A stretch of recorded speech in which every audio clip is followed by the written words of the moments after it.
Welcome to our channel. Today Bible verse in Tamil.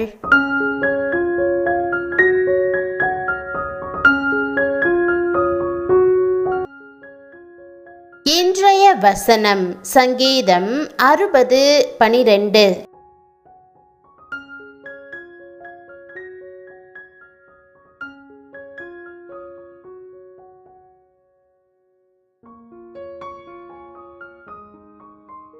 கிறிஸ்துவுக்குள் பிரியமானவர்களே, நம்முடைய ஆண்டவரும் இரட்சகருமான இயேசு கிறிஸ்துவின் வல்லமையுள்ள நாமத்தில் உங்களை வாழ்த்துகிறேன்.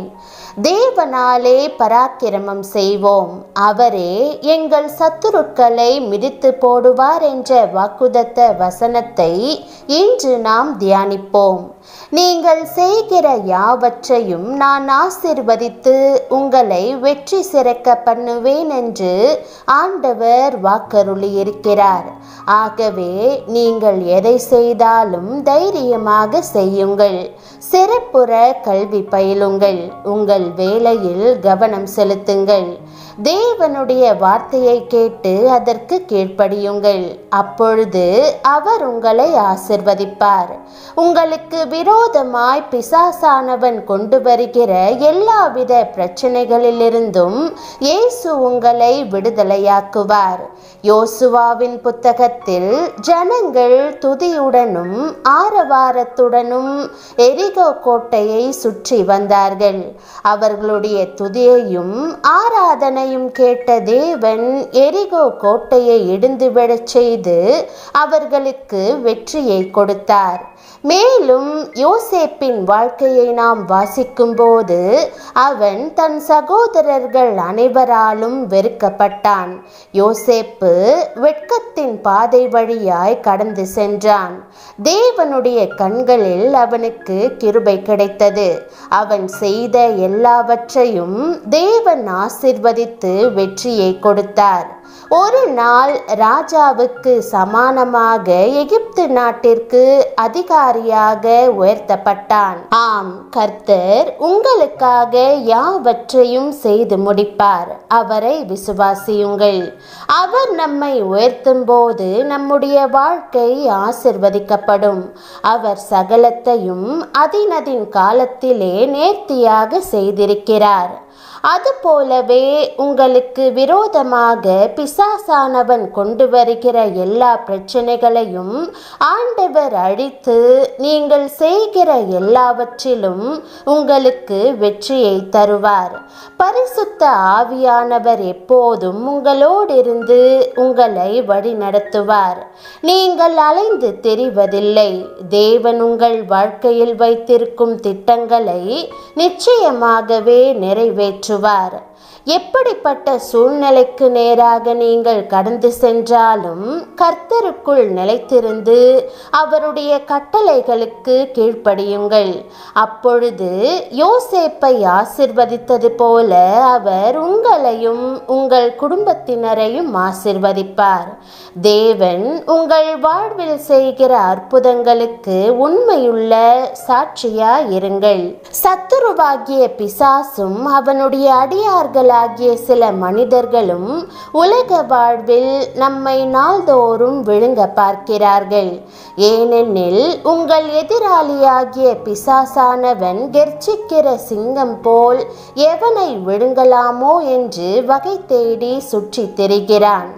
ஆனால் கர்த்தர் சத்துருவாகிய பிசாசுக்கும் நம்முடைய பகைவர்களுக்கும் எதிர்த்து நின்று நம்மை விடுவித்து காக்க வல்லவராயிருக்கிறார். தாவீது, என் சத்துருக்களுக்கு முன்பாக நீர் எனக்கு ஒரு பந்தியை ஆயத்தப்படுத்தி என் தலையை எண்ணெயால் அபிஷேகம் பண்ணுகிறீர், என் பாத்திரம் நிரம்பி வழிகிறது என்று எழுதி வைத்திருக்கிறார். ஆம், உங்கள் சத்துருக்களின் இஷ்டத்திற்கு ஆண்டவர் உங்களை ஒப்பு கொடுக்க மாட்டார். எனவே எப்படிப்பட்ட போராட்டங்கள் உங்களை சூழ்ந்திருந்தாலும் எதற்கும் நீங்கள் அஞ்ச வேண்டாம். வெள்ளம் போல சத்துரு வந்தாலும் கர்த்தருடைய ஆவியானவர் அவனுக்கு விரோதமாய் கொடியேற்றுவார். ஆகவே பிரியமானவர்களே, கர்த்தருக்குள் தைரியப்படுங்கள். உங்கள் பயங்களையெல்லாம் தேவ சமூகத்திலே ஊற்றிவிடுங்கள். அவர் உங்களை பலப்படுத்துவார். சத்துருவை வெல்ல தெய்வீக கிருபையை தருவார். காத்தூரானாகிய 9 அடி ராட்சதனாக இருந்த கோலியாத் என்னும் பேருள்ள வீரன் பெலிஸ்திய சேனைகளிலிருந்து எழும்பி காலையிலும் மாலையிலும் 40 நாள் இஸ்ரவேலுடைய சேனைகளை நிந்தித்தான் என்று 1 சாமுவேல் 17ஆம் அதிகாரத்தில் வாசிக்கிறோம். அந்த நேரத்தில் இராணுவத்தில் இருக்கும் தன் சகோதரர்களுக்கு உணவு கொடுக்க சென்ற தாவீது இந்த கோலியாத் இஸ்ரவேலர்களையும் இஸ்ரவேலின் தேவனையும் நிந்திப்பதை கேட்டான்.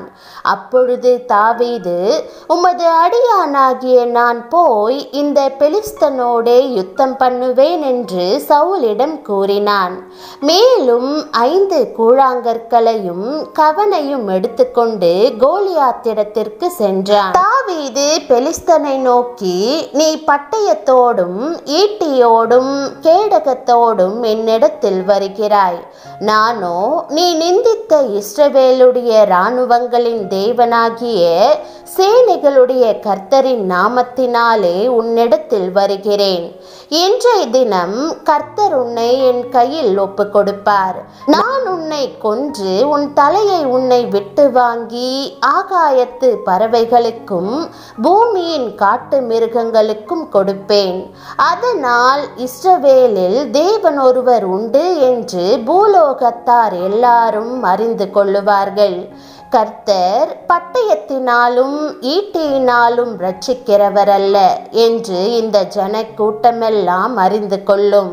யுத்தம் கர்த்தருடையது. அவர் உங்களை எங்கள் கையில் ஒப்பு கொடுப்பார் என்று தன் கையை அடைப்பத்திலே போட்டு அதிலிருந்து ஒரு கல்லை எடுத்து கவனிலே வைத்து சுழற்றி பெலிஸ்தனுடைய நெற்றியில் பட எறிந்தான். அந்த கல் அவன் நெற்றியில் பதிந்து போனதினால் அவன் தரையிலே முகங்குப்புற விழுந்தான். தாவீது ஓடிச் சென்று அவன் தலையை வெட்டி எறிந்தான். பிரியமானவர்களே, நீங்களும் கூட சாபங்கள், நோய்கள், பற்றாக்குறைகள், அவமானம் மற்றும் சோதனைகள் போன்ற எதிரிகளான பிசாசை ஜெயங்கொள்ளலாம். தேவனாலே பராக்கிரமம் செய்வோம். அவரே எங்கள் சத்துருக்களை மிதித்து போடுவார் என்ற வார்த்தையின்படி நாம் தேவனை முழுமையாக நம்பியிருக்கும் போது அவர் நம் வாழ்க்கையை அர்த்தமுள்ளதாக மாற்றுவார். ஆகவே இயேசு கிறிஸ்துவின் கரத்தில் கூழாங்கற்களாக இருக்கும் விலைமதிப்பற்ற வாக்குறுதிகளை பற்றி கொள்ளுங்கள். வெற்றிக்கான உங்கள் பாதை ஏற்கனவே அவருடைய விலைமதிப்பற்ற இரத்தத்தால் கிரயமாக்கப்பட்டுள்ளது. தேவன் உங்கள் சத்துருக்களை மிதித்து போடுவார். ஜெபம். அன்பின் பரலோக பிதாவே, இந்த நாளுக்கான வாக்குறுதியின்படி என் எதிரிகளை முறியடிக்க எனக்கு உதவும். உம்முடைய வல்லமை மிகுந்த நாமத்தை நம்புகிறேன். உமது வாக்குதத்தங்களை உரிமையாக்கி ஜெபிக்கிறேன். உம்மையே துதித்து ஆராதிக்கிறேன். பரிசுத்த ஆவியினால் என்னை நிரப்பும். உமக்கு பிரியமான வாழ்க்கை வாழ உதவும். தேவனே, உம்முடைய நோக்கமும் திட்டமும் என் வாழ்வில் நிறைவேற வேண்டும் என்று நான் விசுவாசிக்கிறேன். நான் கையிட்டு செய்கிற எல்லாவற்றிலும் என்னை பலப்படுத்தும். ஏனென்றால் நீர் இல்லாமல் என்னால் எதுவும் செய்ய முடியாது. இன்று என் வாழ்க்கையின் ஒவ்வொரு பகுதியிலும் நான் வெற்றியை சுதந்தரித்துக் கொள்ள எனக்கு உதவும். இயேசுவின் நாமத்தில் ஜெபிக்கிறேன் நல்ல பிதாவே, ஆமேன். தேவனுடைய நாமம் மகிமைப்படுவதாக. ஆமேன்.